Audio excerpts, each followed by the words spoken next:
and welcome to another installment of Rob Reviews. My name is Patrick, and I'll be your chief flight attendant today. We'll begin the video in a few moments, but first I'd like to give you some important safety information. When the video of Rob opens, please take your seat and stow all carry-on items in the underseat compartment. This includes screwdrivers, churros, and of course, this corporate symbol. Haha, bold! Next, pretend you need a seatbelt and put it in the armrest on your right. If you want to masturbate while you're watching the video, just stick your little plane through the loop before buckling.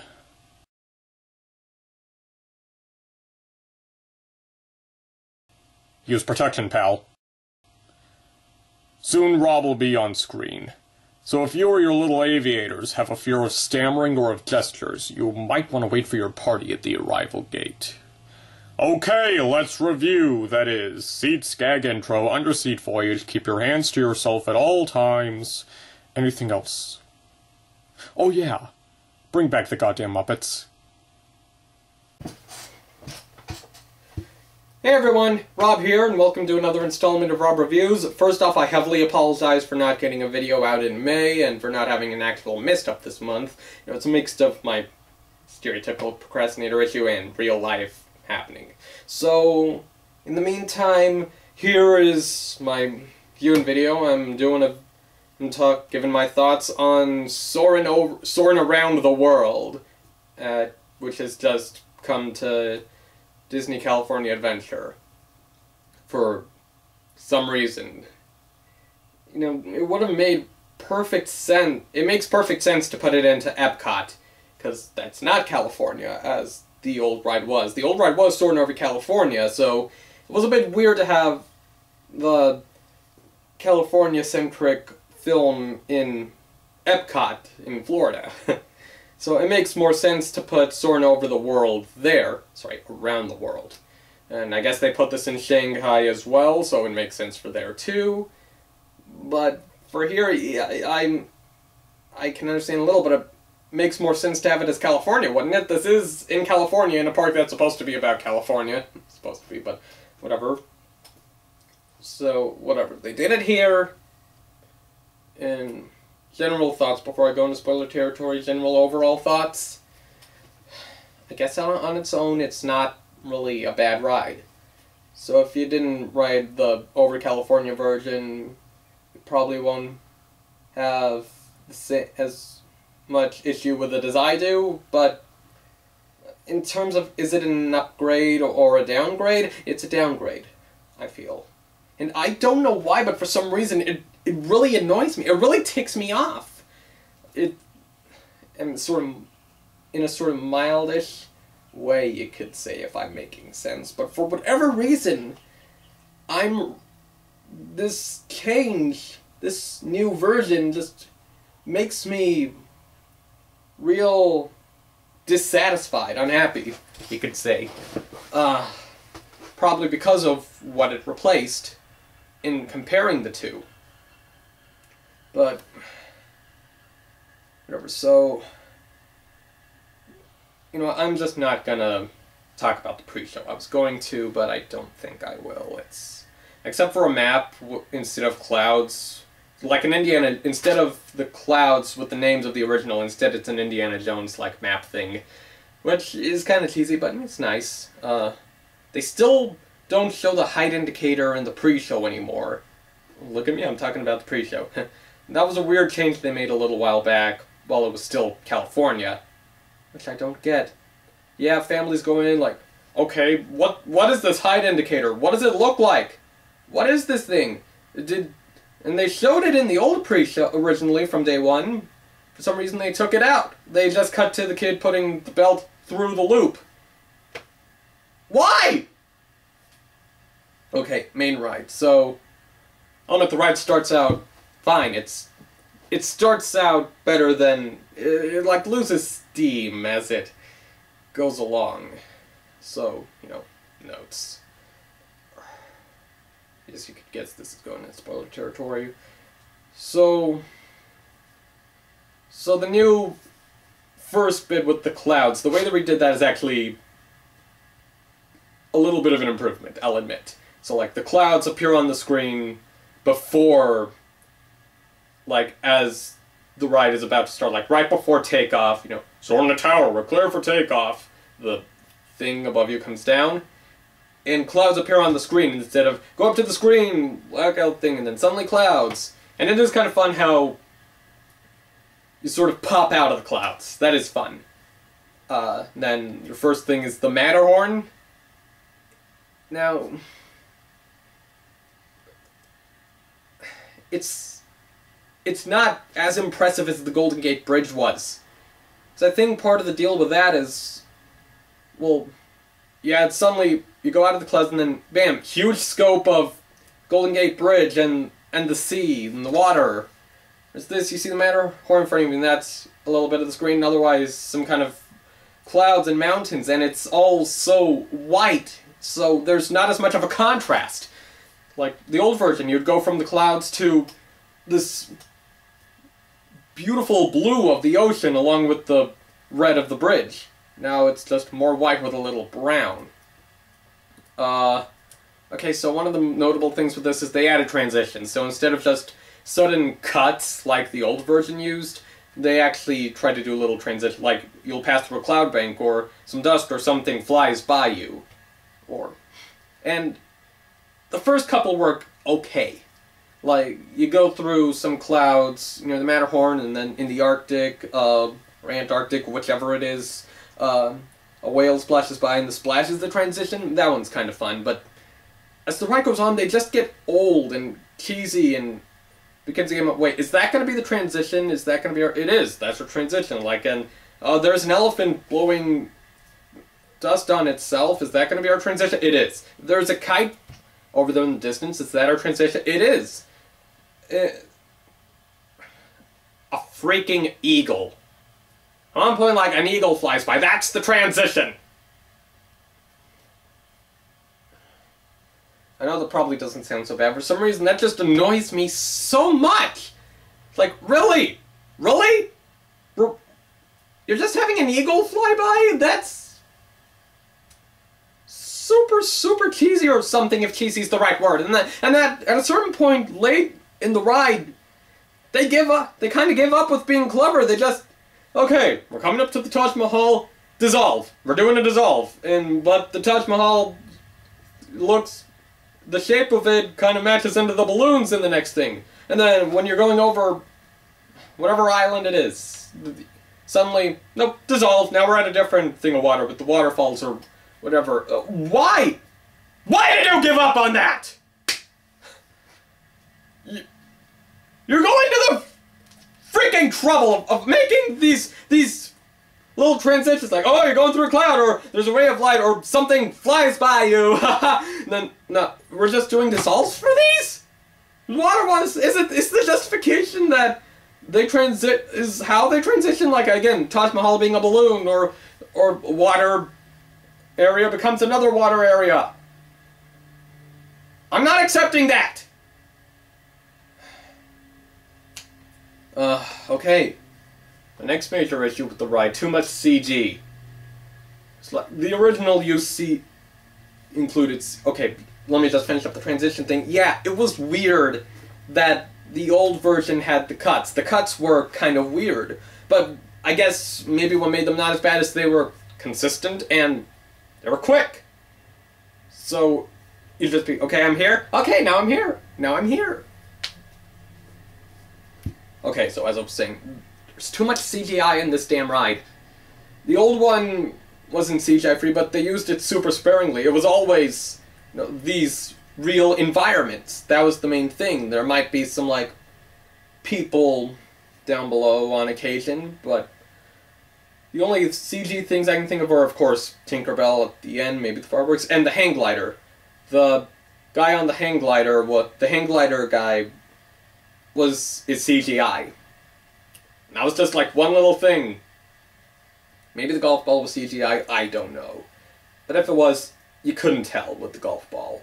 Hang glider, you could kind of tell, and well, Tinkerbell's a cartoon character, so that's a pass, but...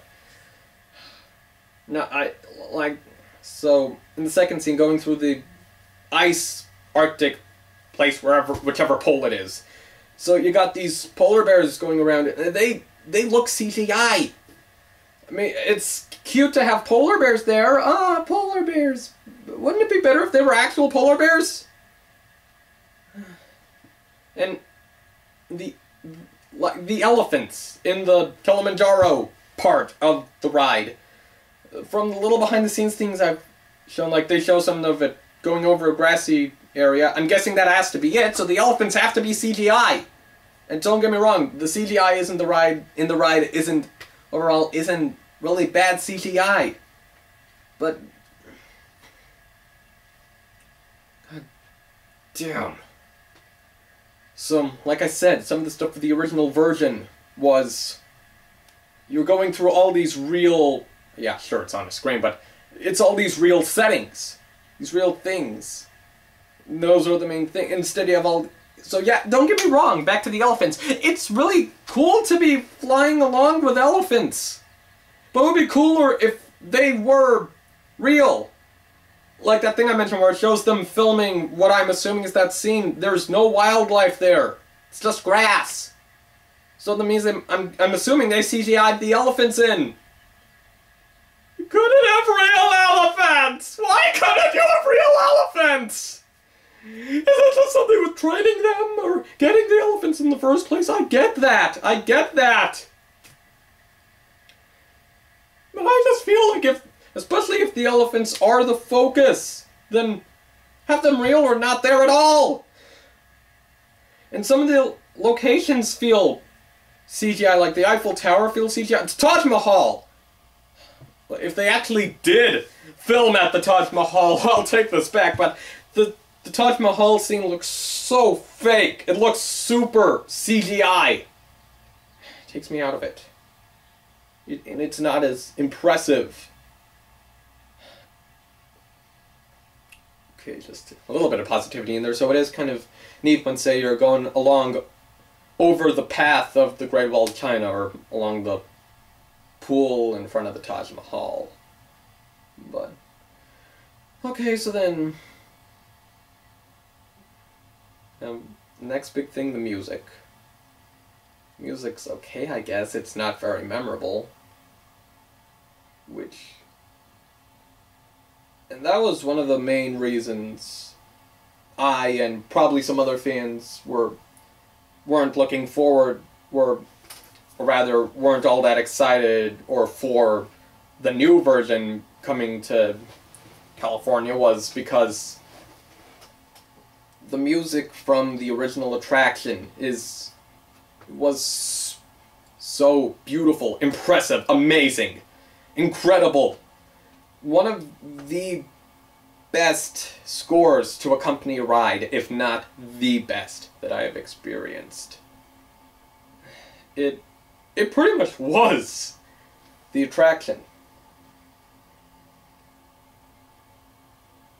Now we got this thing that's trying, it takes cues from it, and tries to fit the environment a little more, like Chinese versions, Indian versions, African spins on it. But it just doesn't compare. It just can't compare. It's not as incredible as it was. It's just kind of okay, unremarkable, like I said. This really almost offends me. God, I am so overreacting with this. I know. There's a moment late in the ride, like third to last scene, where showing the waterfalls and they do the da-da-da-da-da music. But, well, first off, it's the same music from the beginning. That's the beginning music of the ride. Why are we hearing it again now, late in the game? But to me it just comes off as, see? That's the original music you'll know and love. This is the same thing. No, it isn't.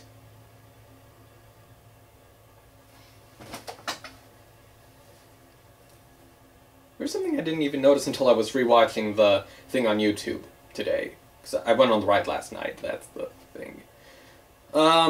So Disneyland, okay, so something else I found out after doing the ride is that I guess the ending scene has changed, so instead of every version of the ride ending up in Disneyland, you end up wherever that particular ride is. Like, the Florida version at Epcot ends at Epcot.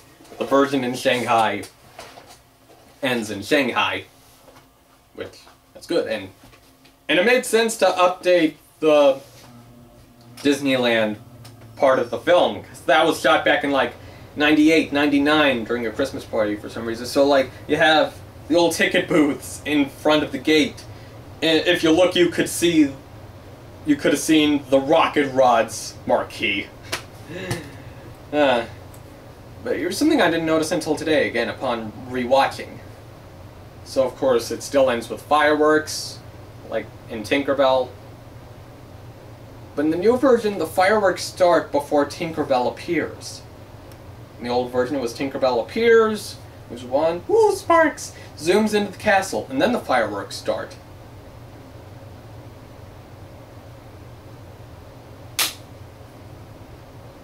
That's... Granted, I never realized how... I never really thought about the significance of that detail until today. Listen to me, I'm one of those angry Disney fans, I guess. Which I don't want to be. I like to be a bit more... I hope to be more positive about things. You know, it is so ironic. Like, as you've seen the reaction to this, whereas on the other hand, you know, okay, technicality, I said I would never mention anything related to this particular movie on Mist, so this is Rob Review, technically, not Mist, so I'll mention it here. Frozen. So, well, okay, granted, I don't like the Frozen show they put into the Hyperion Theater at DCA, but as for the Frozen ride, they just opened in Epcot. Okay, granted, it should be in Fantasyland, not Norway, because it's not Norway. Scandinavian inspired, sure, but it's still not actually Norway. The Three Caballero ride actually takes you through Mexico. And, yeah, sad to see an original attraction replaced with not only an intellectual property, but one that's been so overused in the past couple of years, like especially when they made the announcement. And that's most of my issue with Frozen, of course, is that, I mean, yeah, I have issues with the movie, but I still like the movie alright. It's just too much of it everywhere. Now, so I was pleasantly surprised with the ride they opened in Epcot, is what I'm trying to say. Like, I'm kind of crazy about it. I think I really like it. What a twist, eh? That I'm in love with the Frozen ride that was shoehorned into a pre-existing attraction, but I'm getting all angry over the new Soarin. What are the odds? That's crazy. Do they ever intend to bring the California version back? So the way the sign is outside the ride here, the new one, you could easily detach the sign that says "Over California" and change it to the Around the World one, which is what they did. Let me see if I can show you. I don't know if you can see it all that well. You could look it up online if you want to also. So I wonder, does that mean that they could change it back to Over California if they wish? It probably wouldn't be too hard. Again, it's just a movie. And update the motion, I guess.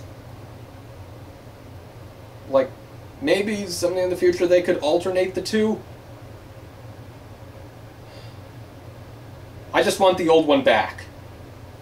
The weird thing is flashing. Have I run out of room? Lovely. Okay, so I guess that's my thoughts on Soarin' Around the World. Sorry to be so emotional about this, but for some reason it's just ticked me off so much. Well, that'll be it, I guess.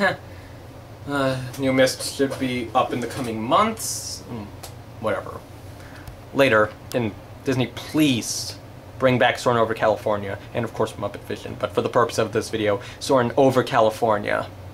I don't think it was worth it. Later.